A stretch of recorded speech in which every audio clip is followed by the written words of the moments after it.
Alright guys, welcome back. We've got the Paragon Gauntlet this month, where the challenge is to use the Saga champions, either hashtag X-Magica or hashtag Magic Thief.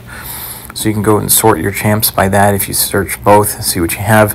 I decided to go with Iceman, Werewolf by Night, and on the second account here, all I've got is a 5-star Ascended Void. And I tried this, like I wanted to get a good run in, so I did try it. It wasn't working what I wanted. Brought in Void, everything worked out great. So the first fight, you need to have debuffs in order to do damage. Iceman doesn't do a ton, like he does get like the, whatever it is, the frostbite there, but you can, when you detonate the cold snaps, still does a ton of damage. I recently brought Iceman up to rank 5 and ascended. I think he's going to be really good for Alliance War to help me out, but at the moment he worked excellent here for this first fight. Just watch out for the unblockable, and yeah, you detonate those like the cold snaps and you're good to go. Again, you can even get a little bit of, and then you can't throw specials back to back. So after you throw one special, you gotta wait until the timer is down before you can go ahead and throw another one, or else you're gonna take some some degen damage. So that yellow timer there on the top left, after you throw a special, you just gotta wait that one out. Then I just went ahead and detonated the cold snaps, and you're good to go here. So a few more hits here with Iceman, and Squirrel Girl is down. I think it's just every like 10th hit or whatever you're gonna trigger the unblockable, so you gotta just be careful there.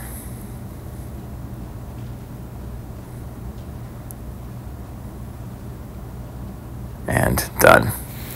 Alright, next up is Mangog. This Mangog is extremely annoying. I suggest Void heavily for this one if you want a nice clean solo. Like I did try it with Iceman. It worked, but not you don't want to have to deal with the special 2 at all. The main thing on Mangog is you don't want to trigger his hatred, but you have to do 5-hit combos, or you're not going to be able to you're going to be glancing the whole time. Also, you cannot parry twice in a row, or you're going to get faltered. So after you parry once, you have to wait for the timer to end before you're free to parry again. Also, when he throws that special 1, I try to do this move here where he dashes in at me, and when he does, I quickly dash back, throw the special, get the special intercept in, and we're good. Except here, because again, I get stuck with the glancing on me. So again, I'm going to back out of the way. I'm going to go 5-hit combo. Now that we have like our petrifies up and everything, he's not going to be able to get up to 2 bars of power easily. So I just want to bait special 1s the entire time. Let him throw a special and then counter with a 5-hit combo. That is the key thing. And then he is taking damage from the intimidating debuffs. So that is the key bit here, and it just makes this fight so much easier. Anybody else without like some sort of power control, it's going to be difficult. I'm sure there are lots of other champions that can do it. These are the ones that I chose to use, and I thought that this, even with a 5-star Void, was so much better, and Void is going to come in clutch for us on another boss fight as well. So again, it does take a little bit of time, but I was able to, like, I'm staying at pretty much 100% full yellow bar, and here we go, another special 1, and I can go in full 5-hit combo. That's the main thing, is 5-hit combos, and then when you don't have to worry about special 2, Mangog becomes a lot easier to handle. Because that special 2, even the timing on just blocking it can be very frustrating, and you don't want to deal with like unblockable and unstoppable after his special 3. So here again, I just want to make sure that I have some power. So here I might just parry, get a few hits in, and now that I have power, I'm just gonna like back away, throw the special 1, get rid of the unstoppable, and again, I can't really parry at the moment or else I'm going to get faltered. So I get a nice little intercept there, 5-hit combo. Then I was free, I had a parry to use, and we finish with a full yellow bar. Great fight with the Void. Remember, you have to skip the choice node if you want to get the objective.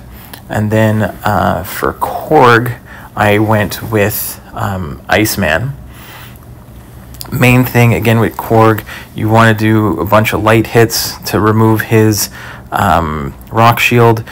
Now, on this node, there's the falter, it's the root timer on the top right next to Corg. So I'm going to back away, let him get rooted, and while he's rooted, then you can hold your heavy and you can get your power gain.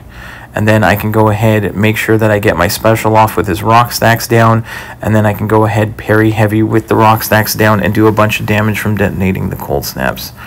So that is my plan. I'm just going to try and rinse and repeat that plan the entire time, while I'm going to build up to my special 1 while he's in the middle of being rooted. Go ahead, push to that special 2. I'm going to get the rock stacks removed, drop the special 1, and now I can parry heavy, detonate the cold snaps, and take off a chunk of damage. And I'm just going to rinse and repeat that same rotation the whole time. I'm going to push this, move out of the way of the special 2, back away, let him get rooted, charge my heavy, get the power gain, and do the same thing again. I'm going to go ahead, attack in, take a little bit of damage from that medium attack, but then try and go light attacks, get down the rock shield, and again, detonate the cold snaps. And I've got more than enough health with Iceman here to do this. I think, if I could have gone with, I could have chose Wiccan. Wiccan would be an excellent one for this fight because he has all the energy damage. He's also, I believe, the X-Magica or Magic Thief champion, and he does work well for Serpent as well. So I think you could have gone. I could have gone with Wiccan instead of Werewolf. And then there would have been a different option for Corg. So definitely that's a possibility. But I did like, and both Wiccan and Werewolf would work for Serpent, so I could have gone that route as well.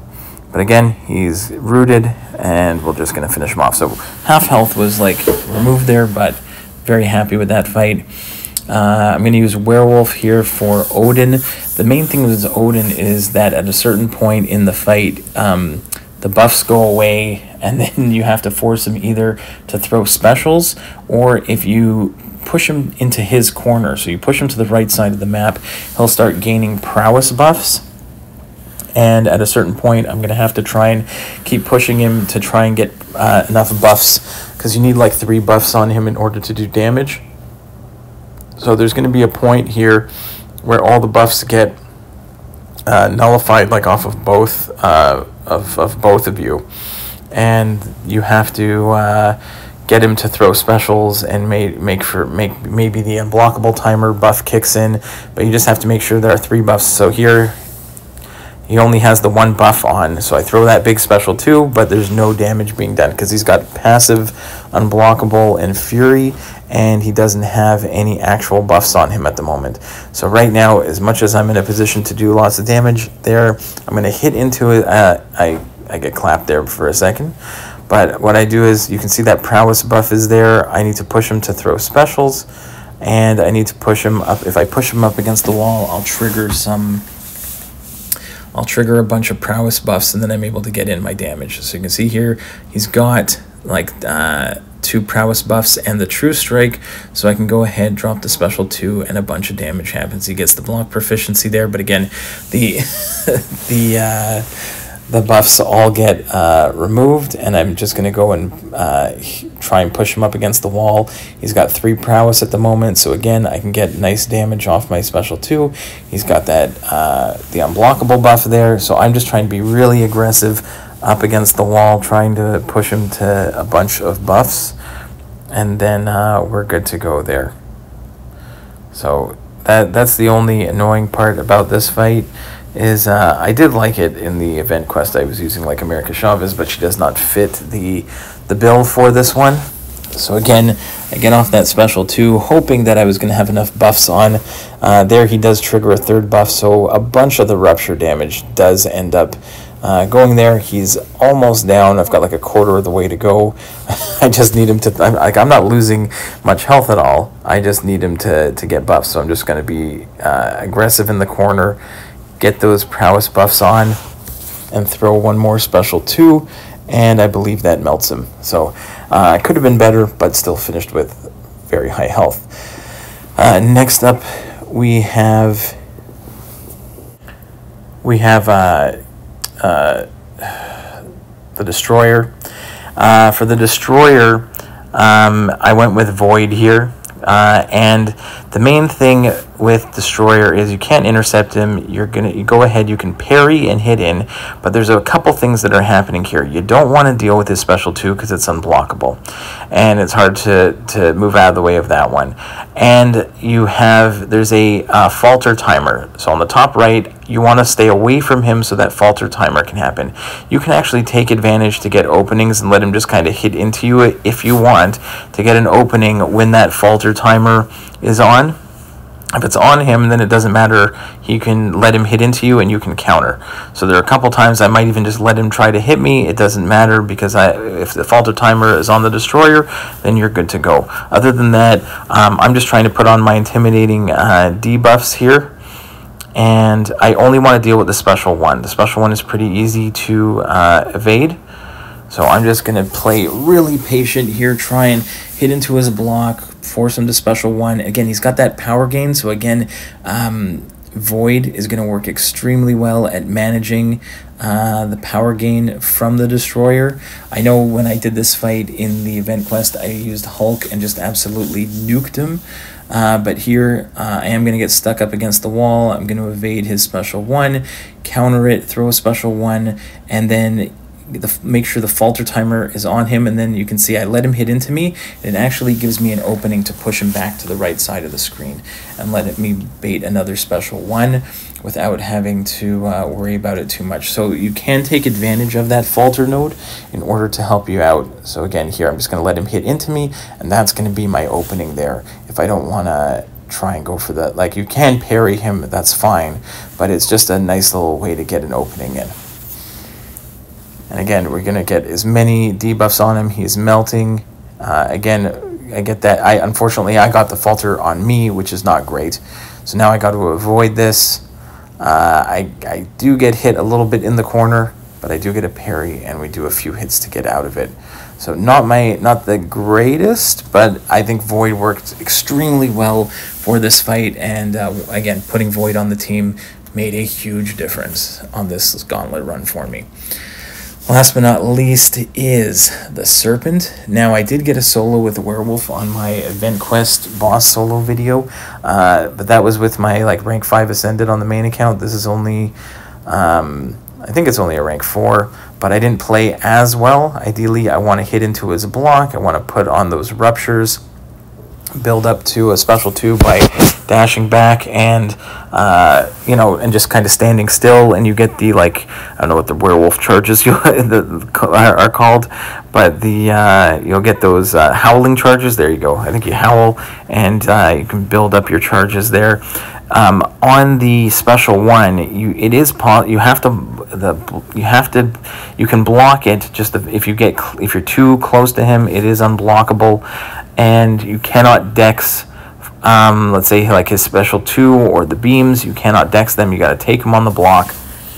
And here we're going to go for a nice big special 2. I wasn't at max charges yet, so I probably should have been a little more patient because we were at 8. The next one would have been at full charges, but still, we get a big chunk, a third of his health down. I could have played a little bit better, and what's gonna happen is near the end of the fight, he does get his death immunity buff, and he gets some healing. And because I don't take him out with, unfortunately, we don't get the solo with Werewolf, and then I actually end up going in and I tried with Iceman to finish him off. It didn't quite work as I wanted, but then Void comes in and finishes off the fight.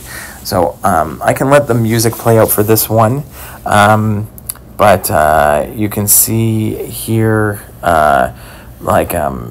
we did our best here against the Serpent. So, and then there is a 6-star Nexus. If you want to see what I pulled, you can stick around till the end of that one. But I'm just going to let the music play out, and I hope you enjoyed the Gauntlet run, and we will see you in the next one. Bye, guys.